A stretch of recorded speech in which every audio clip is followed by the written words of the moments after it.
subject of the dangers of AI, it's very interesting because I get two very different responses from people dependent upon how invested they are in AI financially. The people that have AI companies or are part of some sort of AI group all are like, it's going to be a net positive for humanity.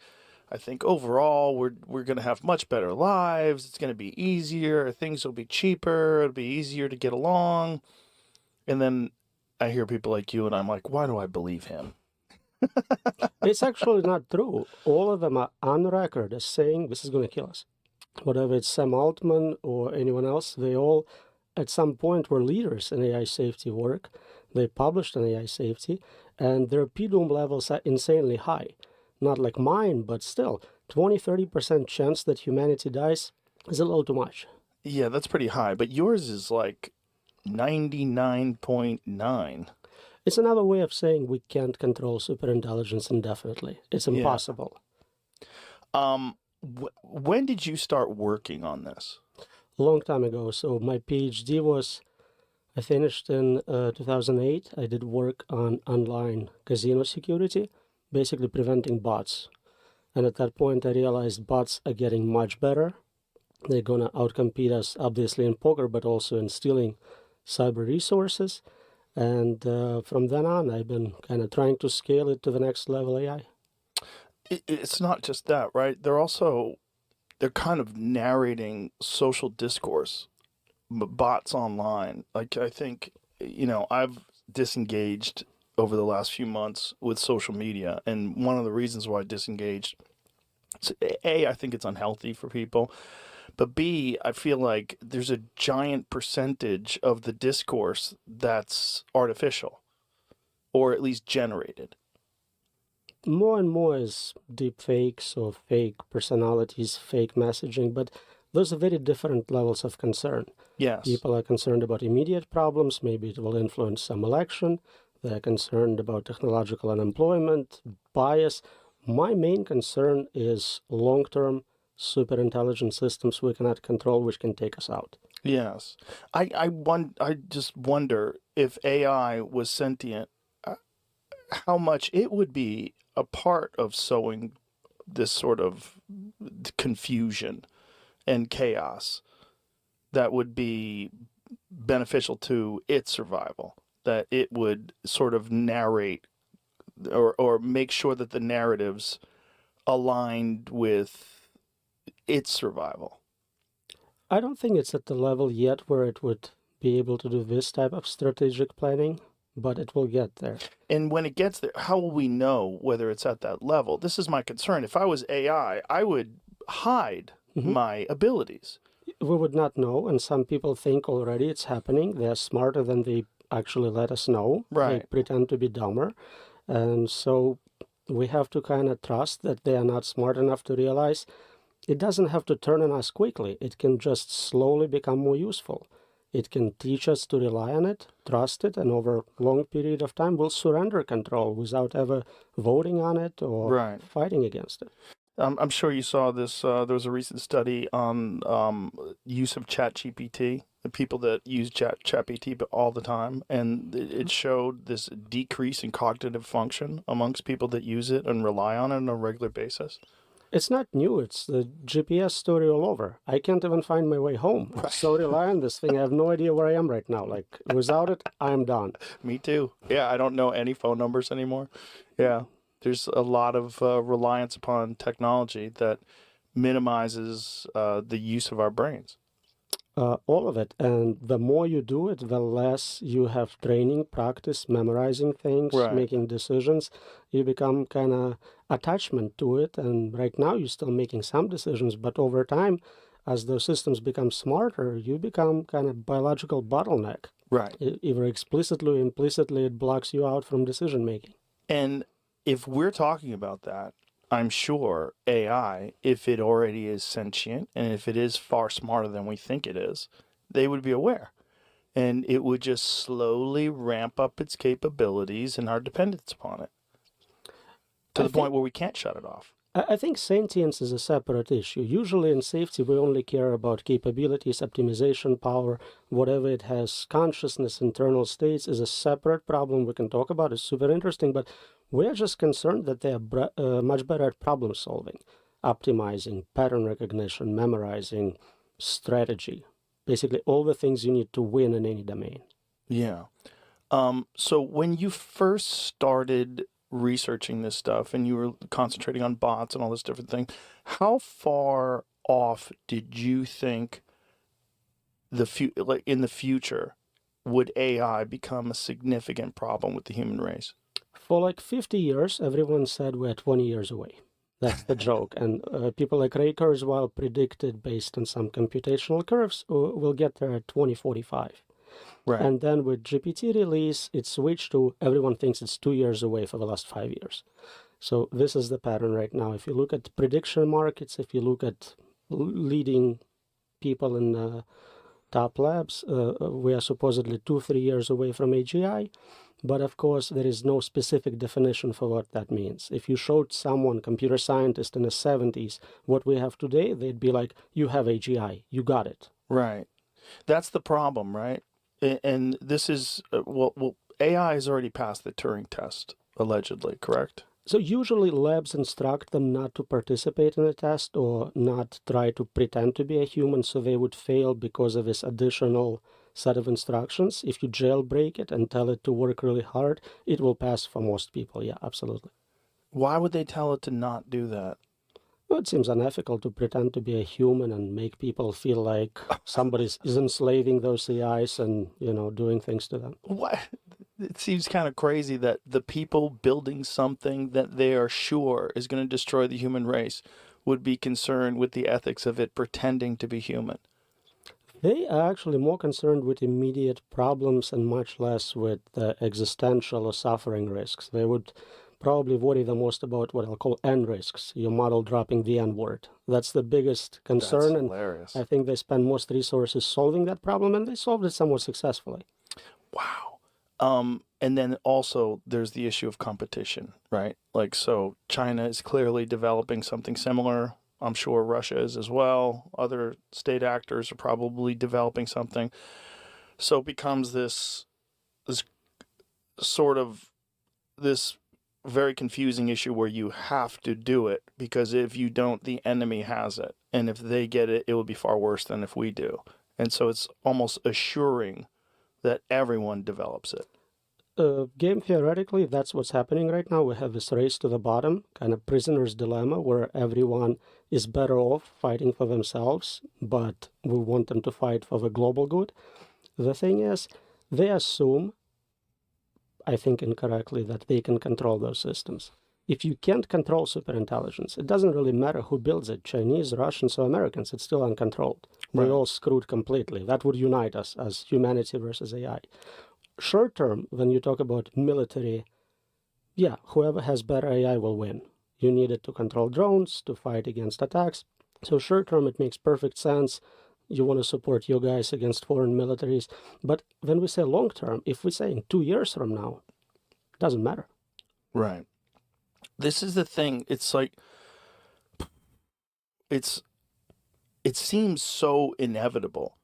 And I feel like when people are saying that they can control it, I feel like I'm being gaslit. I don't believe them. I don't believe that they believe it, because it just doesn't make sense. Like, how could you control it if it's already exhibited survival instincts? Like, in as recently as ChatGPT 4, right? They were talking about putting it down for a new version, and it starts lying. It starts uploading itself to different servers. It's leaving messages for itself in the future. All things were predicted decades in advance, but look at the state of the art. No one claims to have a safety mechanism in place which would scale to any level of intelligence. No one says they know how to do it. Usually what they say is, give us lots of money, lots of time, and I'll figure it out. Or I'll get AI to help me solve it. Or we'll figure it out, then we get to superintelligence. All insane answers. And if you ask regular people, they have a lot of common sense. They say, that's a bad idea, let's not do that. But with some training and some stock options, you start believing that maybe you can do it. That's the issue, right? Stock options. It helps. I mean, it's very hard to say no to billions of dollars. I don't think I would be strong enough if somebody came to me and said, come work for this lab, you'll be our safety director. Here's 100 million to sign you up, and I'll probably go work there. Not because it's the right decision, but because it's very hard for agents not to get corrupt. Then you have that much reward given to you. Ooh. So when did you start becoming very concerned? So when I started working on AI safety, I thought I can actually help solve it. My goal was to solve it for humanity, to get all the amazing benefits of superintelligence. And what was this? When was this year around? Let's say 2012, maybe around there. But the more I studied it, the more I realized every single part of the problem is unsolvable. And it's kind of like a fractal. The more you zoom in, the more you see additional new problems you didn't know about, and they are in turn unsolvable as well. Oh boy. How is your research received? Like when you talk to people that I mean, have you had communication with people at OpenAI and Gemini and all these different AI? I go to many conferences, workshops. We all talk, of course. In general, the reception by standard academic metrics is very positive. Great reviews, lots of citations. Nobody's like published something saying I'm wrong. But there is no engagement. I basically said I'm challenging community to publish a proof. Give me something, a patent, a paper in Nature, something showing the problem is solvable. Typically in computer science, we start by showing what class the problem belongs to. Is it solvable, partially solvable, unsolvable, solvable with too many resources? Other than my research, we don't even know what the state of a problem is, and I'm saying it's unsolvable. Prove me wrong. And when you say it's unsolvable, what is the response? So usually I reduce it to saying you cannot make a piece of software which is guaranteed to be secure and safe. And the response is, well, of course, everyone knows that. That's common sense. You didn't discover anything new. And I go, well, if that's the case, and we only get one chance to get it right. This is not cybersecurity where somebody steals your credit card, you'll give them a new credit card. This is existential risk. It can kill everyone. You're not going to get a second chance. So you need it to be 100% safe all the time. If it makes one mistake in a billion, and it makes a billion decisions a minute, in 10 minutes you are screwed. So very different standards, and saying that, of course, we cannot get perfect safety is not acceptable. And again, stock options, financial incentives, they continue to build it and they continue to scale and make it more and more powerful. I don't think they can stop. If a single CEO says, I think this is too dangerous, my lab will no longer do this research, whoever's investing in them will pull the funds, will replace them immediately. So nothing's going to change. They'll sacrifice their own personal interest, but overall, I think the company will continue as before. So this is logical. And the problem is, like I said, when I've talked to Mark Andreessen and many other people, they think this is just fear mongering. We'll be fine. This is worst case scenario. We'll be fine. It is worst case scenario, but that's standard in computer science, in cryptography, in complexity, in computability. You're not looking at best case. I'm ready for the best case. Give me utopia. I'm looking at problems which are likely to happen. And it's not just me saying it. We have Nobel Prize winners, Turing Award winners, all saying this is very dangerous, 20-30% p-doom. This is standard in industry. 30% is what surveys of machine learning experts are giving us right now. So what is worst case scenario? Like, how could AI eventually lead to the destruction of the human race? So you can asking me how I would kill everyone. Sure. And it's a great question. I can give you standard answers. I would talk about computer viruses, breaking into maybe nuclear facilities, nuclear war. I can talk about synthetic biology, nanotech.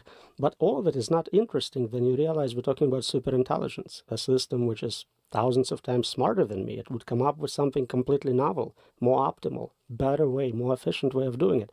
And I cannot predict it because I'm not that smart. Jesus. That's exactly what it is. We're basically setting up an adversarial situation with agents which are like squirrels versus humans. No group of squirrels can figure out how to control us. Right. Even if you give them more resources, more acorns, whatever, they're not going to solve that problem. And it's the same for us. And most people think 1 or 2 steps ahead. And it's not enough. It's not enough in chess. It's not enough here. If you think about AGI and then maybe superintelligence, that's not the end of that game. The process continues. You'll get superintelligence creating next level AI. So superintelligence plus plus, 2.0, 3.0, it goes on indefinitely.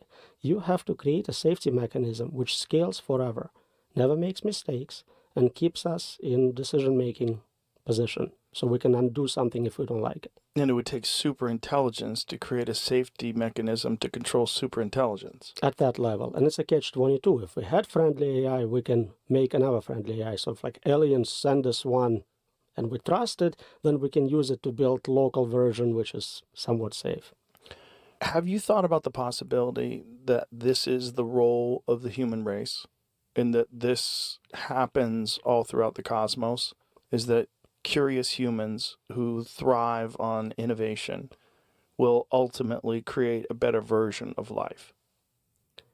I thought about it. Many people think that's the answer to Fermi paradox. There is also now a group of people looking at what they call a worthy successor. Basically, they kind of say, yep, we're going to build superintelligence. Yep, we can control it. So what properties would we like to see in those systems? How important is it that it likes art and poetry and spreads it through the universe? And to me, it's like, I don't want to give up yet. I'm not ready to decide if killers of my family and everyone will like poetry. We're still here. We're still making decisions. Let's figure out what we can do. Well, poetry is only relevant to us because poetry is difficult to create and it resonates with us. Poetry doesn't mean jack shit to a flower. It's more global to me. I don't care what happens after I'm dead, my family is dead, all the humans are dead. Whatever they like poetry or not is irrelevant to me. Right. But the point is like the things that we put meaning in, it's only us. A Right. supermassive black hole doesn't give a shit about a great song. And they talk about some super values, super culture, super things super intelligence would like, and it's important that they are conscious and experienced all that greatness in the universe. But I would think that they would look at us the same way we look at chimpanzees. We would say, yeah, they're great, but don't give them guns. Yeah, they're great, but don't let them have airplanes. Don't let them make global geopolitical decisions. So there are many reasons why they can decide that we are dangerous. We may create competing AI. We may decide we want to shut them off. So for many reasons, they would try to restrict our abilities, restrict our capabilities for sure. Yeah, and there's no reason why they would not limit our freedoms. If there is something only a human can do, and I don't think there is anything like that, but let's say we are conscious, we have internal experiences, and they can never get it. I don't believe it, but let's say it was true. And for some reason, they wanted to have that capability. They would need us and give us enough freedom to experience the universe, to collect those qualia, to kind of engage with what is fun about being a living human being, what makes it meaningful. Right, but that's such an egotistical perspective, right? That we're so unique that even superintelligence would say, wow, I wish I was human. Humans have this unique quality of confusion and creativity. There is no value in it, mostly because we can't even test for it. I have no idea if you're actually conscious or not. So how valuable can it be if I can't even detect it?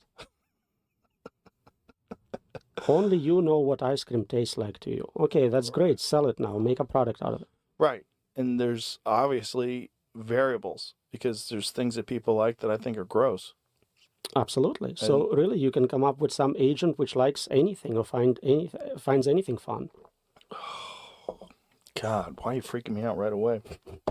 That's the problem. This podcast is 18 minutes old, and I'm like, we could just stop right now. Couple hours at least, and then I have to fly here no, and all I that, don't. you know. Well, I don't want to end. I have so many questions, but it's just the problem is we got off to it. We just cut to the chase right away, and the chase seems to be it's something that must be confronted because it's right there. That's it. That's the whole thing. And I've tried so hard to listen to these people that don't think that it's a problem, and listen to these people that think that it's going to be a net positive for humanity, and oh, God's good, I feel better now. But it doesn't work, it doesn't resonate. I wish they were right. Every time I have a debate with someone like that, I'm like, please come up with better arguments, prove me wrong. I don't want to be right on this one. I want you to show all the mistakes in my papers. I want you to show me how to control superintelligence and give us utopia, solve cancer, give us free stuff. That's great. Right. When you think about the future of the world and you think about these incredible technologies scaling upwards and exponentially increasing in their capability, what do you see? Like, what do you think is going to happen? So there are many reasons to think they may cancel us for whatever reasons. We started talking about some game theoretical reasons for it. If we are successful at controlling them, I can come up with some ways to provide sort of partial solution to the value alignment problem. It's very hard to value align 8 billion people, all the animals, everyone, because we disagree. We like many different things. So we have advanced virtual reality technology. We can technically give every person their own virtual universe where you decide what you want to be. You're a king, you're a slave, whatever it is you into, and you can share with others, you can visit their universes. All we have to do is figure out how to control the substrate, the superintelligence running all those virtual universes. And if we manage to do that, at least part of the value alignment problem, which is super difficult, how do you get different preferences, multi-objective optimization, essentially? How do you get different objectives to all agree? But when you think about how it plays out, when like if you're alone at night and you're worried, what do you see? What do you see happening? So there are multiple levels of risk. Immediate is what we call ikigai risk, I risk. We lose meaning. You lost your job, you're no longer the best interviewer in the world. Like, what's left? What are you going to do? Maybe some people will find some other kind of artificial things to do, but for most people, their job is their definition, who they are, what makes a difference to them. For quite a few people, especially in professional circles. So losing that meaning will have terrible impact on society. We always talk about unconditional basic income. We never talk about unconditional basic meaning. What are you doing with your life if basic needs are provided for you? Next level is existential risk. The concern is it will kill everyone. But there is also suffering risks. For whatever reason, it's not even killing us. It's keeping us around forever, and we would rather be dead. It's so bad. What do you see when you think of that? It's hard to be specific about what it can do and what specific ways of torture it can come up with and why. Again, if we're looking at worst case scenarios, I found this set of papers about what happens when young children have epileptic seizures, really bad ones. And what sometimes helps is to remove half of your brain. Oh, Jesus. Just cut it out. And there are two types of surgeries for doing that. One is to remove it completely, and one is to kind of dissect connections leading to that half and leave it inside. So it's like solitary confinement with zero input-output forever. And there are equivalents for digital forms and things like that. And you worry that AI would do that to the human race? It is a possibility. Essentially neuter us. Well, loss of control is a part of it. But you can lose control and be quite happy. You can be like an animal in a very cool zoo, enjoying yourself, engaging in hedonistic pleasures, sex, food, whatever. You're not in control, but you're safe. So those are separate problems. And then there is, for whatever reason, I don't know if it's malevolent payload from some psychopaths. Again, that would assume that they could control AI. I don't think they will. But if they manage to do it, they can really put any type of payload into it. So think about all the doomsday calls, psychopaths, anyone providing their set of goals into the system. But aren't those human characteristics? I mean, those are characteristics that I think, if I had to guess, those exist because in the future there was some sort of a natural selection benefit to being a psychopath in the days of tribal warfare. that if you were the type of person that could sneak into a tribe in the middle of the night and slaughter innocent women and children, your genes would pass on. There was a benefit to that.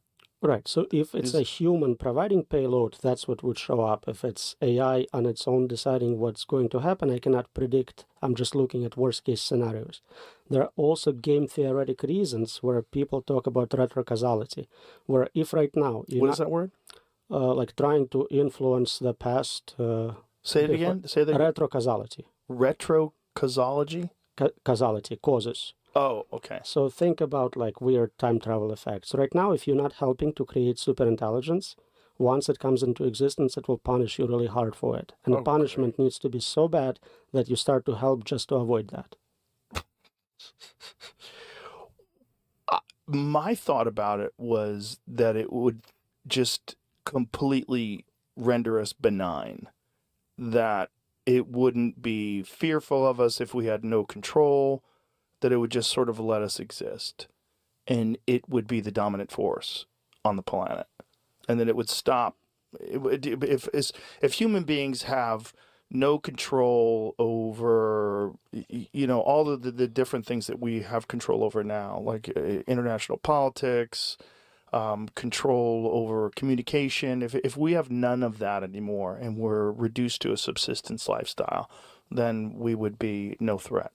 It is a possibility. I cannot say this will not happen for sure, but look at our relationship with animals where we don't care about them. So ants, if you decide to build a house and there is an ant colony on that property, you genocide them.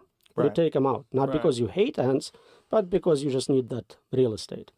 And it could be very similar. I cannot predict what it can do, but if it needs to turn the planet into fuel, raise temperature of a planet, cool it down for servers, whatever it needs to do, it wouldn't be concerned about your well-being.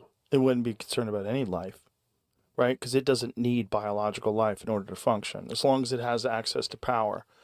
And assuming that it is far more intelligent than us, there's abundant power in the universe. There's abundant power. Just the ability to harness solar would be an infinite resource, and it would be completely free of being dependent upon any of the things that we utilize. And again, we're kind of thinking what we would use for power. Right. If it's smarter than us, if it does novel research in physics, it can come up with completely novel ways of harnessing energy, getting energy. So I have no idea what side effects that would have for climate. Right. Why would it care about biological life at all? We don't know how to program it to care about us. And even if we did, if it felt like that was an issue, it felt like that if that was a conflicting issue, it would just change its programming. So usually when we start training AI, we train it on human data, and it becomes really good very quickly, becomes superhuman, and then the next level is usually zero knowledge, where it goes, all your human data is biased. Let me figure it out from scratch. I'll do my own experiments. I'll do some self-play. I'll learn how to do it better without you. And we see it with games. We see it in other domains. And I think that's going to happen with general knowledge as well. It's going to go, everything you have on the internet, Wikipedia, it's biased. Let me do first principles research, rediscover from physics, and go from there. So whatever bias we manage to program into it, I think will be eventually removed.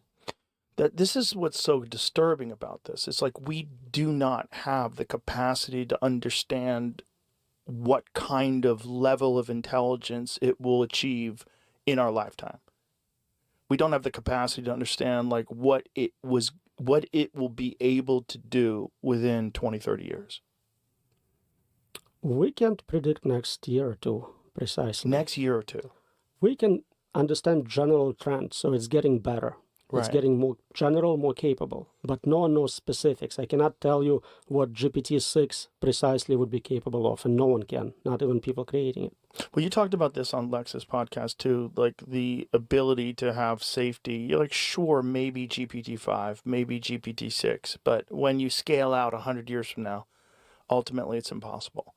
It's a hyper-exponential progress and process, and we cannot keep up. It basically requires just to add more resources, give it more data, more compute, and it keeps scaling up. There is no similar scaling laws for safety. If you give someone $1 billion, they cannot produce $1 billion worth of safety. If at all, scales linearly, and maybe it's a constant. Yeah, and it doesn't scale linearly. It's exponential, right? The AI development is hyper exponential because we have hardware growing exponentially. We have data creation processes certainly exponential. We have so many more sensors. We have cars with cameras. We have all those things. That's exponential. And then algorithmic progress itself is also exponential. And then you have quantum computing. So that's the next step. It's not even obvious that we'll need that, but if we ever get stuck, yeah, we'll get there. I'm not too concerned yet. I don't think there are actually good quantum computers out there yet, but I think if we get stuck for 10 years, let's say, that's the next paradigm. So what do you mean by you don't think there's good quantum computing out there? So we constantly see articles coming out saying we have a new quantum computer, it has that many qubits. Right. But that doesn't mean much because they use different architectures, different ways of measuring quality. To me, show me what you can do. So there is a threat from quantum computers in terms of breaking cryptography, factoring large integers. And if they were actually making progress, we would see with every article, now we can factor 256-bit number.